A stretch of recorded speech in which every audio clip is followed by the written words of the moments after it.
मुंबई से सटे नाला सुपारा के विजय लक्ष्मी रहिवासी संघ के नागरिकों के लिए संकट की खबर है। जी हां, आपको बता दें कि नाला सुपारा के 41 बिल्डिंगों को वसई विरार महानगर पालिका ने तोड़ने का नोटिस दिया है, जिसे लेकर यहां के रहिवासियों में खलबली मची हुई है। वे आखिर जाए तो जाए कहां? इनके पास रहने के लिए कहीं भी दूसरी जगह नहीं है। पाई पाई इकट्ठा करके ये लोअर मिडिल क्लास के लोग किसी तरह अपना एक आशियाना बनाया था, वो भी अब ढहता हुआ नजर आने लगा है। अपनी इन समस्याओं को लेकर स्थानीय रहिवासी शासन प्रशासन जनप्रतिनिधियों से गुहार लगा रहे हैं। इसी कड़ी में विजय लक्ष्मी बिल्डिंग के रहिवासी प्रतिभा ताई और रेखा त्रिपाठी के नेतृत्व में उनके सहयोगी डॉक्टर किरण सिंह, फिरोज मिठी बोरवाला, बिल्डर अशोक सिंह समेत तमाम विजय लक्ष्मी रहिवासियों के साथ देश के प्रसिद्ध सोशल एक्टिविस्ट तुषार गांधी से अपनी समस्याओं को लेकर मिले। इस दौरान तुषार गांधी ने कहा कि वे इनकी समस्याओं को लेकर जन आंदोलन करेंगे और इन लोगों को न्याय दिलाने का काम करेंगे। इस समय हो रहे विधानसभा चुनाव का भी वे बहिष्कार करेंगे। तो आइए सुनते हैं इस मौके पर उन्होंने क्या कुछ कहा, ये आपको सुनाते हैं। पेश है मुंबई से हमारी खास खबर। सर, क्या कहना चाहेंगे, जो नाला सुपारा में 41 बिल्डिंगों को नोटिस दिया गया है, कुछ लोग आपके लिए आए हैं हेल्प मांगने के तौर पर, क्या कहना चाहेंगे, क्या इसका हल निकल सकता है? देखिए, ये एक बहुत पेचीदा मामला है, लेकिन इसमें सबसे बड़ा जो बेगुनाहों के साथ नाइंसाफ़ी हो रही है, ये मामला सबसे बड़ी बात है कि जो गरीब तबका है समाज का, जो जैसे वैसे अपनी जीवन की पूंजी लगाकर एक छोटा सा आशियाना बसाते हैं, उन्हीं का आशियाना तोड़ना, वो चाहे कितना भी लीगल ऑर्डर क्यों ना हो, लेकिन उसमें हमदर्दी का अभाव दिखता है। और इसीलिए इसके खिलाफ 3 तरीके से लड़ाई लड़नी पड़ेगी। एक तो कानून का दरवाज़ा फिर से खटखटाना होगा, दूसरा जनमत तैयार करना होगा इसके खिलाफ, क्योंकि इसमें क्या है कि आज एक ग्रुप है जिसको ये भुगतना पड़ रहा है, कल ज़्यादा लोगों को, क्योंकि ये ज़मीन की जो भूख है, ज़मीन पे कब्जा करने की हवस जो है, वो कम नहीं होती कभी। तो अगर एक बार वो लोग सक्सेसफुल हो जाते हैं तो वो और भी करेंगे, इसलिए सब लोगों ने मिलकर इसमें काम करना चाहिए। और तीसरा जो है वो अभी चुनाव का दौर है, पॉलिटिशियन चुनाव के दौर में ही लोगों के सकंजे में होते हैं, तो चुनावी बहिष्कार भी एक हथियार हो सकता है। पर ये सारी चीज़ें सफल करने के लिए एकता की ज़रूरत है। जो लोग अभी परेशान हैं उनको एक सूत्र में बांध के रखने की भी आवश्यकता बहुत है। इस मामले को हम राष्ट्रीय तौर पे तो उठाएंगे ही, लेकिन कानून व्यवस्था का भी सहारा लेकर इन लोगों को जितना हम उनके साथ न्याय और रहम से पेश आ सके वो देखेंगे, ये ज़रूरी है। एक तरफ सरकार कहती है कि जो आर्थिक कमज़ोर तबका है उनको घर दिलाने का उनका फ़र्ज़ बनता है, और यहाँ जिन्होंने अपने घर खरीदे उनको बेघर करने की साजिश में सरकार कुछ नहीं कर रही। तो ऐसी सरकार का भी निषेध हम करते हैं। क्या लगता है सर कि जो वहाँ के रहने वाले हैं, सरकार तमाम आवास योजना चला रही है, मुख्यमंत्री आवास योजना, प्रधानमंत्री आवास योजना, तो क्या सरकार को ऐसा आपको नहीं लगता कि सरकार इन लोगों को जो वहाँ पे रह रहे हैं तो उनको दे सकती है, क्योंकि किसी का घर बसा नहीं सकते, मतलब उजाड़ने से अच्छा बता सकते हैं, तो क्या आपको क्या लगता है, हिसाब मिल सकते हैं लोगों को? देखिए, ये सारी जो आवास योजना है प्रधानमंत्री या मुख्यमंत्री, वो सिर्फ पोस्टर छापने और पोस्टर लगाने के लिए है। उसके आगे किसी को जो सही में जिनको आवश्यकता है उन तक आवास योजना पहुंचती ही नहीं। तो हमने पोस्टरों की राजनीति का पर्दाफाश करना भी बहुत ज़रूरी है कि भाई अगर सच में आपके दिलों में हमदर्दी है तो अब क्या हो रहा है। क्योंकि यहाँ के लोगों के जो रिप्रेजेंटेटिव को मैं मिला, उन्होंने कहा कि मुख्यमंत्री को कई निवेदन भेजने, आज तक मुख्यमंत्री ने उसका कोई जवाब नहीं दिया, ना ही इन लोगों को मिलने की कोशिश की। सत्संगों में चले जाते हैं, स्वामी जियों के पास जाने का वक्त है, लेकिन उसी कस्बे में करीबन कितने 40,000 लोग बेघर होने जा रहे हैं।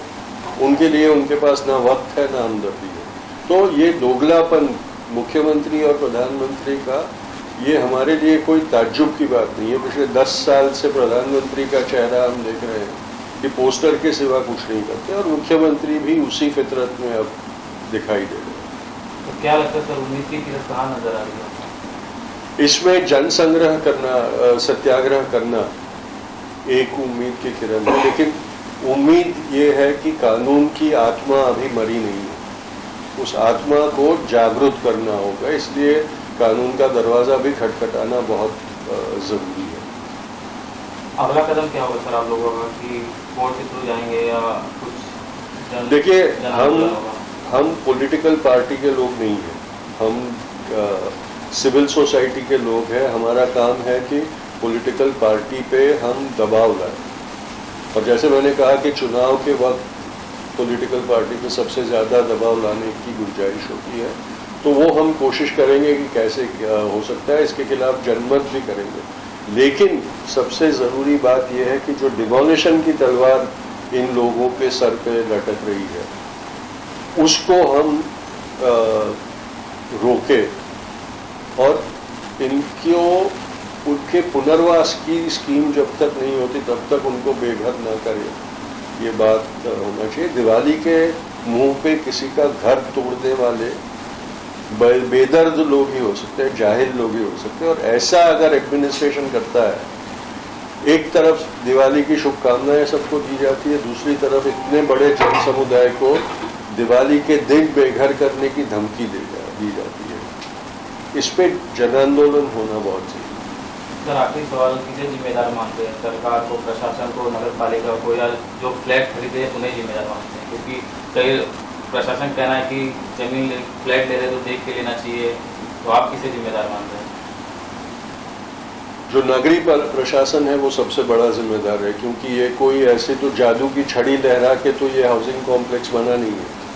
जब बना है तो उनको सबको पता ही होगा कि ये बन रहा है, तो तब अगर उनको ये पता नहीं चलता कि ये गैर कानूनी है, तो उसके बाद जिन लोगों ने उसको खरीदा उनको गुनहगार कहना, ये एक बहुत बड़ी नैतिक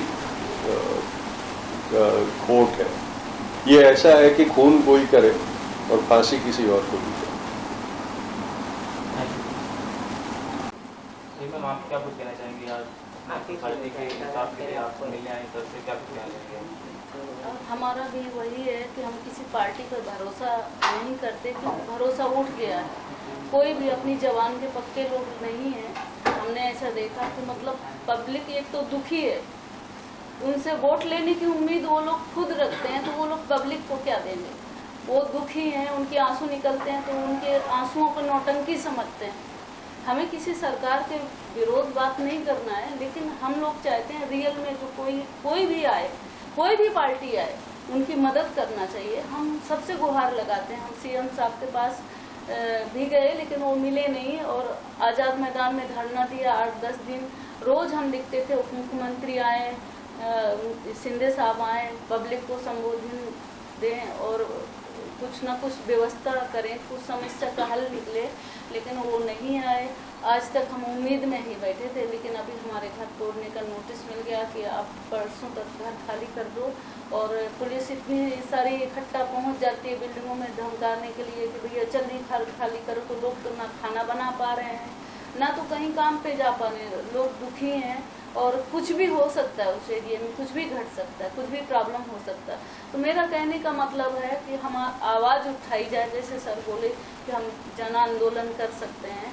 भैया जिसने बिल्डर पैसे लिए, बिल्डर ने तो चलो बना के दिया, लेकिन जिस टाइम वो बनी बिल्डिंग है, एक दिन में नहीं बनी है, जिस टाइम बनी है, तो सबसे पहले उस नगर के अधिकारियों को से कार्रवाई किया जाए और उनसे पैसे वसूल करके जनता को दिलाए जाए, नहीं तो रूम दिलाया जाए, क्योंकि उन लोगों ने बिना कुछ लिए दिए काम नहीं किया रहेगा। ठीक है ना? आज एक झोपड़ा बनाते हैं तो बोलते हैं भैया एक झोपड़ा बना रहे हो तो 50,000 देना पड़ेगा, तब तुम्हारा झोपड़ा खड़ा होगा। एक दुकान बनाता आदमी तो बोलते हैं 1 लाख रुपए दे दो तो तुम्हारा दुकान रेडी। मतलब टेबल के नीचे पैसे दे दिए जाते हैं तो पक्का घर हो जाता है, फिर 10 साल बाद कोई तोड़ने आ जाता है। तो यही सिस्टम चल रहा है। इससे अच्छा गवर्नमेंट इतना बड़ा मतलब ये हुआ है, घोटाला है, बहुत बड़ा घोटाला है। ये हमारे देश का सबसे बड़ा घोटाला होगा, मैं सोचती हूँ। ये 2024 वाला सबसे बड़ा घोटाला होगा और इसमें सामूहिक आत्मदाह कर सकते हैं लोग। जिस दिन में इतनी सारी बिल्डिंगें टूटेंगी, 6-7 बिल्डिंगों को अभी नोटिस दिया, तो जरूरी नहीं है पब्लिक को हम नहीं समझा सकते। हम तो सोचते हैं कानून है, कानून दिखता है, मतलब हम बोलते हैं, लेकिन हमको उधर अभी तक दिख नहीं रहा कि कानून कहाँ है, कानून कहाँ है। लेकिन पब्लिक कुछ भी कर सकती है, आत्मदाह भी कर सकती है। बहुत सारे लोग, कुछ भी घटनाएं हो सकती हैं, मारपीट भी कर सकती हैं। क्या करेंगे क्या नहीं, पब्लिक के लिए घर जान से प्यारा है। कितने परिवार होंगे वहाँ पर, कितने लोग?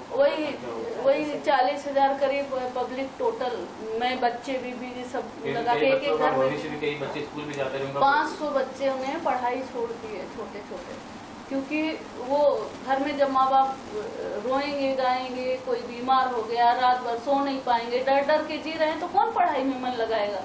और स्कूल भी बंद हो गया था कुछ टाइम के लिए, तो बच्चे भी मतलब भविष्य, बच्चों का भविष्य क्या, जब घर ही नहीं रहेगा तो भविष्य कहाँ। और उधर बोलते हैं हमारी बहन सुरक्षित रहे हैं, इसको ये कर दो, फांसी दे दो। अब नहीं सुनाई देता कि वो बहनें क्या करेंगी जब सड़क पे बैठेंगी। सही है ना, हम लोग काम करते हैं कि सड़क के लोगों को सोचते हैं भैया तुम लोग बिजनेस करो, तुम लोग गलत रास्ते पे गए हो, तुम लोग सही रास्ते पे आओ, हम लोग समझाने वाले लोग। लेकिन इधर बहनों को सड़क पे छोड़ रहे हैं। अब वो बहनों की इज्जत क्या सेफ रहेगी? कोई सेफ नहीं रहने वाले, सब लोग सड़क पे आने वाले लोग। मुझे बड़ा दर्द होता है जब मैं उनको नजदीक से देखती हूँ। लोग सोचते हैं उनकी आंसू नौटंकी, लेकिन नहीं, मैंने रियल में देखा। मैं कभी उनके सामने आंसू नहीं बहाती, क्योंकि मैं हिम्मत देती हूँ। ये लाड़की बहन स्कीम चलाने वाला मुख्यमंत्री भाई दूज को उसकी बहन को इसके ऊपर का छत्र छीन लेगा, ये बात है। इस बात का लोगों को एहसास होना चाहिए कि लाड़की बहन बोलने वाला भाई दूज को अपनी बहनों को बेघर करने वाला। जी मैं आप क्या कुछ करेंगे इस पूरे मामले को लेकर, आप क्या करना चाहिए? आप पहले नाम बताइए, किस तरह का सहयोग है आपको? नमस्कार, मैं सौफ प्रतिभा वैद्य अपने रेखा बेबी हमसे 3-4 दिन से मिल रहे हैं। मैं यहाँ की स्थानिक हूँ और ये सब वसंत नगरी, एवरशाही, ये सब जगह है हमारे किसान लोगों की, और वहाँ पे ये सब नया कॉम्प्लेक्स ये सब बन रहे हैं।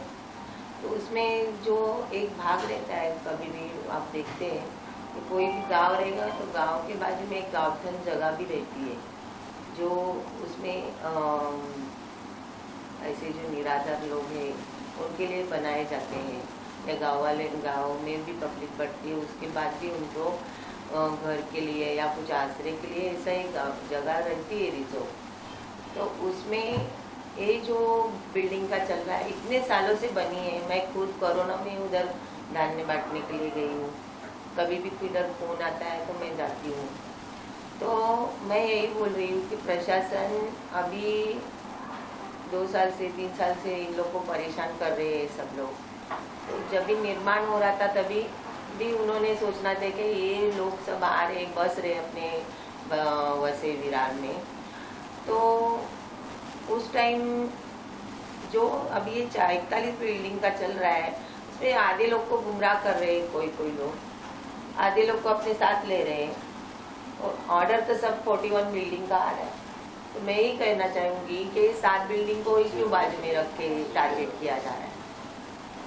पब्लिक तो सेम है, एरिया भी सेम है। उधर उस एरिया में थोड़ा ही ज़मीन है जो रिजर्व है, बाकी सब ज़मीन है वो ये लोग को आसरा दे सकते हैं सरकार। तो अभी मैंने 4 दिन से हम लोग यहाँ वहाँ घूम रहे हैं, सब पब्लिक बहनें हमारे साथ में है, रो रही है, सब कर रही है।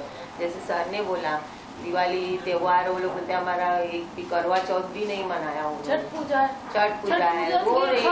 हम लोग देख रहे हैं, उनको समझा रहे, सब कर रहे।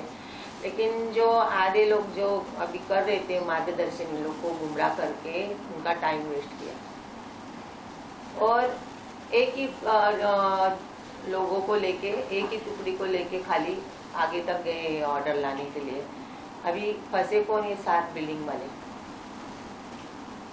इनका बचेगा उनका बचेगा ऐसा कुछ नहीं है। ऑर्डर तो ऑर्डर है, लेकिन जो जिन्होंने अभी लिया है तो सबको साथ में लेके करना चाहिए था ना, जो भी पेपर वर्क के हो। मैं यही बोलूँगी कि अभी इस टाइम में पानी इधर तक आया है, वो लोग घूम रहे यहाँ पे, कहाँ जाए। कल मैंने खुद डीसीपी मैडम से बात किया, ये लोग अभी महिलाएं रो रही है, सब गरीब बेचारे रास्ते पे आए हैं, तो आप सहकार्य करोगे तो टाइम वहाँ से ऑर्डर आए, ऊपर से ऑर्डर है तो हम लोगों को फॉलो कर रहे हैं, लेकिन उसमें कुछ तो एक रास्ता निकाल के इनको पुनर्वसन करना चाहिए। बाद में ये सब थोड़ा सा भी अपना घर टूटता है तो किसी को भी दर्द होता है। और ये लोग ने तो ऐसा नहीं कि उनके पास पहले से ही पैसा है, पूंजी जमा की है, किसी कोई छोटा छोटा काम करके, मोल मजदूरी करके, महिलाओं या घर वालों ने अपना पूंजी लगाया है जीवन भर का, छोटा छोटा पैसा जोड़ के।